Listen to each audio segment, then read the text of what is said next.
My name is Sarath Davala. I am the coordinator of the India Network for Basic Income. I'm a sociologist by training, and I've been working with NGOs in the informal sector for 20 years now. I've been primarily working with Self-Employed Women's Association, which is a women's trade union with 2 million members, and working a wide variety of occupations in the informal sector. It was actually the Self-Employed Women's Association, the trade union, which said that I think workers in the informal sector, they have so many entitlements and so many welfare schemes for them, which are given by the government. And these are entitlements which should automatically come to them. But then the union organizers, the local organizers, spend an enormous amount of time to access those benefits. So their members come to them and say that, see, I have this and this and this benefit, but I'm not getting it. So can you please help? So the union is spending a lot of time. So that's when the union started thinking that, I mean, is this what a union should be doing every day, you know, working on the existing entitlements, or should we be spending time on more creatively on better policies, working with the government? So that is how this idea came, that, you know, should we try these unconditional cash transfers as a kind of an alternative way where what is you're entitled to automatically comes to you as a cash transfer. So initially, when the experiment started in 2011, we did not call it basic income. It was an unconditional cash transfer. So the whole design of the study that we did was on unconditional cash transfers, but universal. But it had all the elements of a basic income, though we didn't call it, because the principal researcher, one of the principal researchers, Guy Standing, is the founder of Basic Income. But at that time, it was too premature to call it a basic income. And there was also not no buy-in within the organization. So this was a study we planned in 8 caste villages and 1 tribal village. And we did what is called a modified random control trial, where we had 8 control villages where we did not give basic income, and 8 transfer villages where we gave basic income, and then 1 tribal village where we did not give, and 1 where we gave. So altogether, we gave to about 6,000 individuals and 1,000 households over a period of 12 to 18 months. Now, we had statistical surveys done, baseline, midline, endline. At the same time, we also did a qualitative evaluation in terms of case studies. So we actually identified 100 families and tracked 100 families over time as to what actually happens. Now, there are 5 elements to this experiment. What we did was, one is, which is also happens to be more or less the definition of a basic income. It was universal, it's individual, it's not to the household, and it is cash, not food coupons or any other non-cash methods. It is through a bank account, direct transfer, and it is unconditional. But if you look at all these elements, none of them are very radical actually. You have so many ideas of welfare schemes which are universal, which are like individual and all that. Scholarships are all individual. Pensions are cash. And what is so radical about basic income? Really the cutting edge, the radical thing about basic income is it's the fact that it is unconditional. It's not means tested. You don't have to prove that you deserve it. You don't have to prove that you're poor. So this is something, most difficult thing for anybody to digest, including the recipients. So there are moral objections to it, there are political objections to it, and blah, blah, blah. You know, my mother doesn't like basic income at all. For example, she says, how can you do that? You have to work hard, blah, blah, blah. Anyway, the point is that the results of this study we did have been very interestingly very positive. In fact, to be honest, when I started getting into this project, this research project in 2010, when we were drawing up the proposal, I was myself not very convinced that how can I give cash? I think that's the cultural knee-jerk reaction. It was quite surprising to see how people have made use of it, completely defying all the notions we have about people. So many positive results we have had in this study. That's how the study came about. That's how we did it. Obviously, when you go and say that yes, we are going to give you cash for 12 months and we are not asking any questions and all that, and say that, are you mad or something? That's a normal cultural reaction. Why should anybody give anybody money for that matter, you know? So, in fact, I think 10% of the rich landlords in the villages, because we made it universal, they said, no, we are not getting into this. Because this looks like some kind of fraud, you know.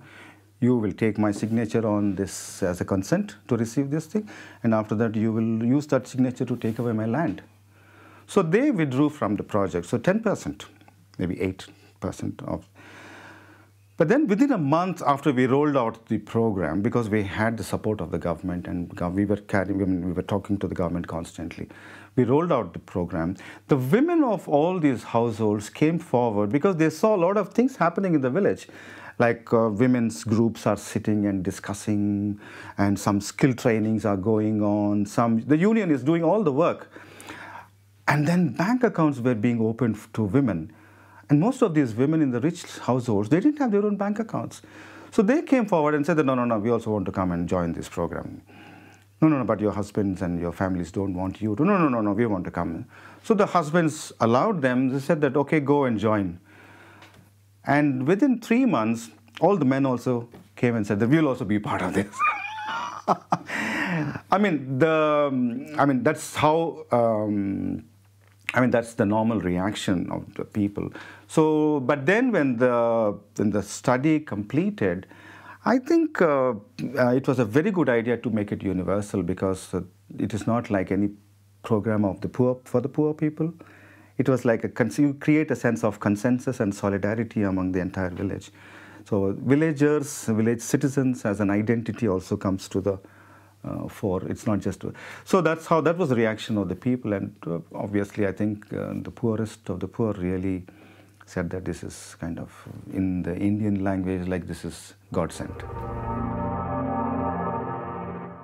This is a milieu of subsistence farmers. There are some rich landlords who actually exploit the rest of the village, in this village and also other villages.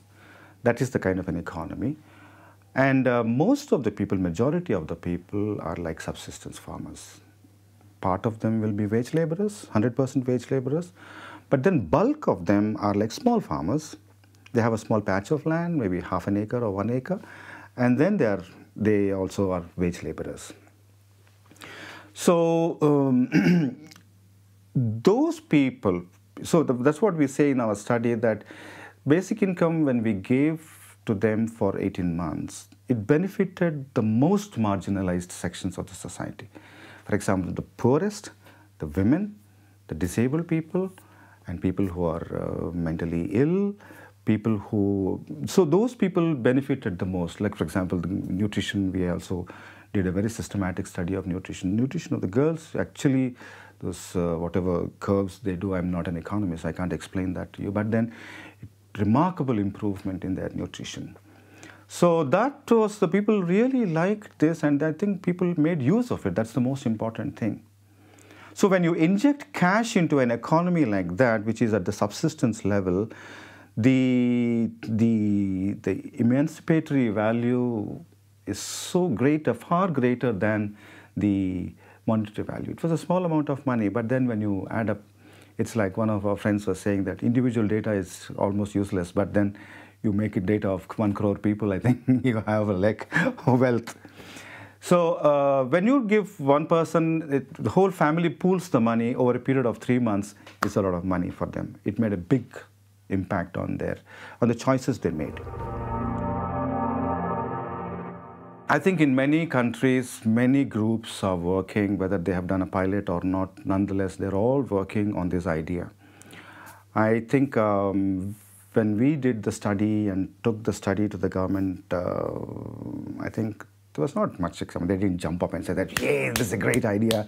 Come on, let's implement it in Tripura and all. I think it was, as usual, that bureaucratic radio silence was there, you know. So, but then, fortunately for us, that we had a bureaucrat scholar or scholar bureaucrat who was earlier teaching in Princeton. And then Modi called him to become his chief economic advisor. And this guy, very interestingly, has been writing about cash transfers, and we've also moved towards unconditional cash transfers. So for him, it was a kind of taking the next step from his own work. So he was the one in 2017, March, prepared this perspective document where he wrote a full chapter, a 50-page chapter, analyzing, where we also participated in that chapter, analyzing that is universal basic income a good idea for India? Is that the direction in which we should be thinking? It's not as a scheme. Everybody says that, oh, what is a scheme? It's one more scheme. Not one more scheme. I think it's a perspective. It's the way of looking at things, that can we move towards unconditional so that we solve the delivery problems, we solve the transmission losses. Government documents, their own analysis says, last 10 years ago, or even after that, that India spends $3 to deliver $1 welfare, which means you want to give $1 to the poor or anybody, you have to allocate $4 because the messenger requires you to pay the messenger $3.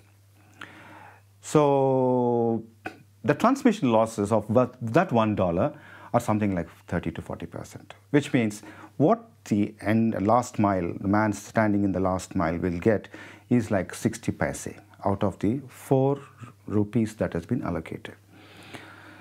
Now government, it's not that government is closing its eyes to this ridiculous situation. Government says that I think we should solve this problem.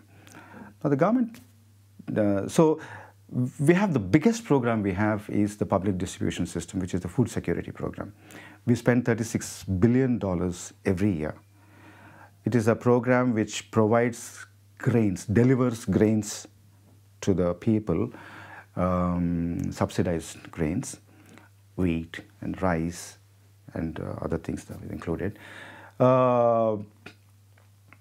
It's to the nearly 2/3 of the population. The new law says that it should be given 2/3, 75% of the rural and 50% of the urban. It should be given, okay?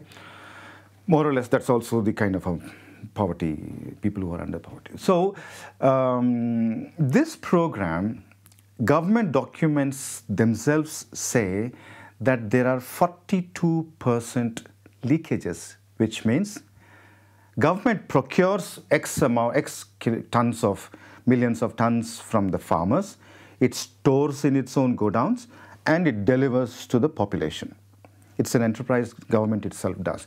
There's a huge establishment called Food Corporation of India. Now, government documents constantly say that 36 to 42% leakages are there, and we need to, Aadhaar is one way by which we will solve the problem. Digitization, end-to-end digitization will solve the problem, and we will try to remove, though that is the transmission loss, that kind of transmission losses. Now, people who are supporting the food security program and say, no, it's a very good thing, we should continue. No, 42% transmission losses is too high. I think it's overestimated. It must be like 37%. I think it's equally criminal to lose 37% of the grain on the way. Anyway, so that is the kind of system we are talking about. So that is where this kind of basic income is coming in a context of this discussion like this. But then it got caught with into this polarizing of the debate of food versus cash. Oh, you're in favor of cash, which means you're against food. Oh, you're against food, which means you're against cash. That kind of thing happened, which is unproductive.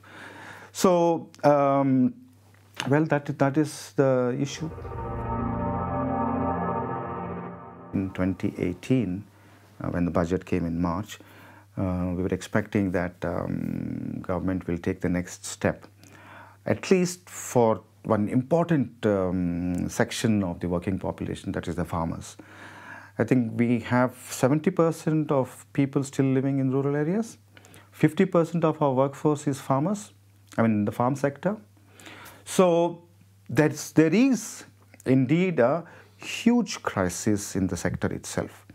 because the wages have been going down, and then the productivity of agricultural productivity has been going down, and its contribution to the GDP is going down.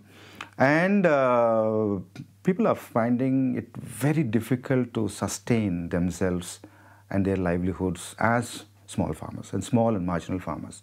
As a result, the symptoms of this crisis is that there are huge farmer suicides happening in pockets. In Andhra is my state where I live. Telangana is one area where the farmer suicides are happening. Maharashtra is another. Just about a month ago, there were about 1 million farmers marched from the districts to Bombay asking for the loan waivers. So the knee-jerk reaction, governments always have the solution they have to a crisis of bad harvest or a poor harvest or a drought, is that we will waive all the loans. So it's like one shot to another. You don't expect that there is a problem at all. So you tell them that suicides. So we expected that to this whole problem, central government may come up with a plan of some kind of a guaranteed income to the farmers, which would have been absolutely a very good idea, because it will give a kind of a foundation, a cushion to all farmers. And that would have helped them to kind of sustain. But no, they didn't come up with it. But I think government is thinking very unsure about the political dividends, because next year we have general elections.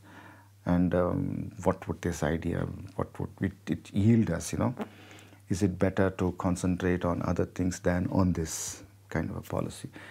So that was a little disappointing for us. But then we feel that it's a long haul. It's not that something like you change. You see, unconditionality is a different grammar. It's not the known grammar. So we have to make the civil society and important players in the civil society to think that an unconditional thing, everybody wants unconditional. You want unconditional love, you want unconditional money from your parents, but you don't want to give anything unconditional. Whether basic income achieves the utopia or not, one thing it's going to do, it opens conversations. It opens various conversations about many things. Is money? What is the definition of money? What is the definition of work? What is the difference between work and labor? What is unpaid labor? Who are these people who are not getting paid at all? What is care work? Things like that. At the same time, what kind of a rotten welfare system we have? This is the unintended consequences of what we are pushing. So globally, people say that in Europe, people are saying, well, this may be applicable for India or Bangladesh, the poor countries. It may help them. In India, people are saying this is something, it's a European concept, and it's good for Iceland and Finland and all that, but not to India. I mean, they can afford it, we can't have things like that. So it's not that these are all well thought out reactions. It's just kind of a knee-jerk reaction. So I feel very strongly that the welfare paradigm, which is globally, the welfare paradigm with which we are working, is a paradigm which is worker-centric. And who are non-workers are exceptions, and you have the kind of a safety net for them. Okay? So it's a kind of a paradigm of supporting the exceptions rather than the... Now, this was all right when you had like 90% employment and 10% unemployment. You could deal with that. But today, it's actually turning the other way around. Most people are on precarious jobs. You're on a precarious job. I'm on a precarious job. Most of us are.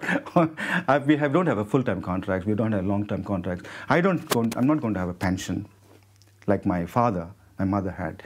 So we are dealing with a situation where in India, we have 3% formal sector workers, 97% in the...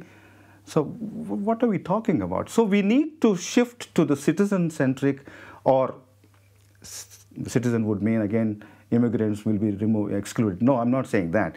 I mean, people who are resident in a territory, I mean, we should move to providing social security, welfare to that.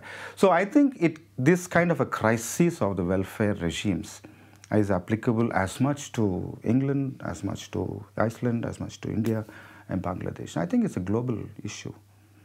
At the same time, we are also destroying the planet, so we can't continue with the existing our lifestyles and economic way of thinking and growth as the kind of this liberating force.